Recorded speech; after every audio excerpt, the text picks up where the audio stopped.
तभी अचानक किचन में से सारे के सारे चप्पू हवा में उड़ने लगते हैं और बहुत तेजी से दादाजी के और बंदूक की गोली की रफ्तार से जाते हैं।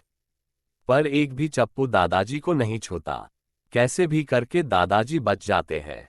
सब लोग भगवान का नाम लेते हैं और दादाजी जोर जोर से मंत्रों का जाप जारी रखते हैं। फिर थोड़ी देर बाद सूरज की पहली किरण घर पे पड़ती है।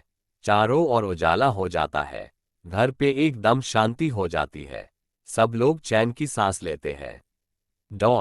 पापा दादाजी को पूछते हैं कि अब आगे क्या करेंगे। आज तो जैसे तैसे बच गए, लेकिन फिर रात को कुछ हुआ तो क्या हम ये घर छोड़ के चले जाए? फिर दादाजी कहते हैं कि घर छोड़ के जाने से कुछ फायदा नहीं होगा। ये चुड़ैल ऐसे पीछा नहीं छोड़ेगी। इसका कुछ उपाय करना पड़ेगा। एक कम करो, तुम लोग घर पे रहो। यहाँ बाजू के गांव में हनुमान जी का एक आश्रम है, वहां से मैं उसके पंडित को बुला के लाता हूँ। सुना है बहुत शक्तिशाली है। ऐसे भूत प्रेत को वो आसानी से निकाल देते हैं।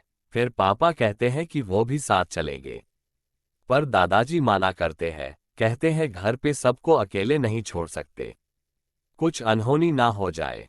मैं अकेला ही जाता हूँ। तुम लोग बस भगवान का नाम जपो, मैं जल्द ही वापस आ जाऊंगा।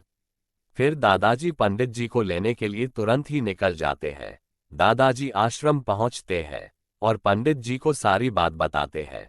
पंडित जी कहते हैं हमें देर नहीं करनी चाहिए, जल्दी जाना पड़ेगा।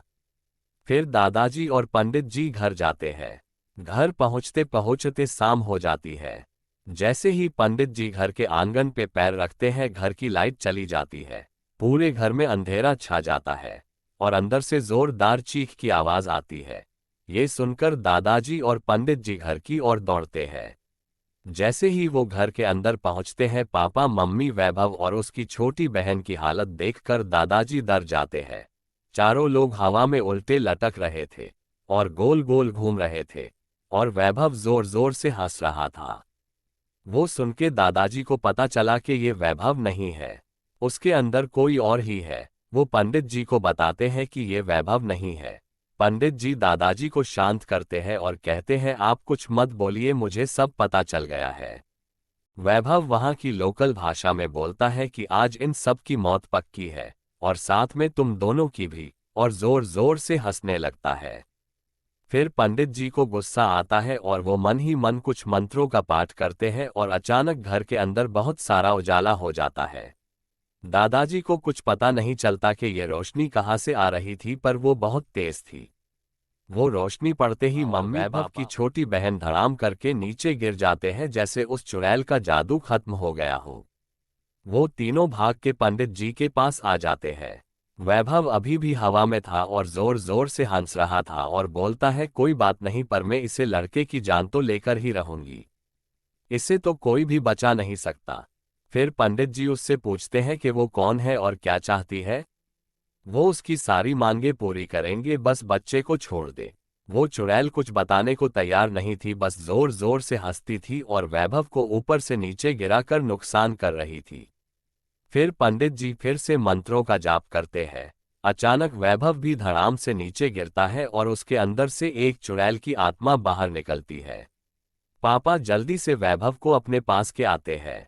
फिर वो चुड़ैल वहां से भागने की ट्राई करती है, पर वो भाग नहीं सकी।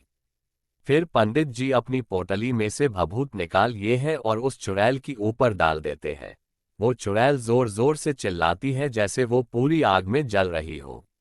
फिर वो चुड़ैल फिर से वैभव के ऊपर हमला करने के लिए आती है। ये देखकर पंडित जी एक साथ 2 बार भभूत उस चुड़ैल के ऊपर डाल ये है और देखते ही देखते भूत तेज शोर के साथ वो चुड़ैल जल जाती है और धुआं बनके उसकी आत्मा निकल जाती है। फिर पंडित जी कहते हैं अब कोई डरने की बात नहीं है, वो चुड़ैल का नाश हो चुका है। फिर सब लोग चैन का सांस लेते हैं। सब लोग पंडित जी का शुक्रिया अदा करते हैं और पूछते हैं कि आखिर वो औरत कौन थी। पंडित जी कहते हैं कि वो औरत एक पागल थी। आज से कुछ 15-20 साल पहले वो ठंड के कारण मर गई थी। तभी से वो भटक रही थी और लोगों को मारती थी। इसके पहले भी 1-2 बार मेरे हाथ से बच गई थी, लेकिन आज मैंने उसे खत्म कर दिया। इतना कहकर पंडित जी वहां से चले जाते हैं। तो दोस्तों, अगर ये कहानी आपको अच्छी लगी तो वीडियो को लाइक करो, शेयर करो।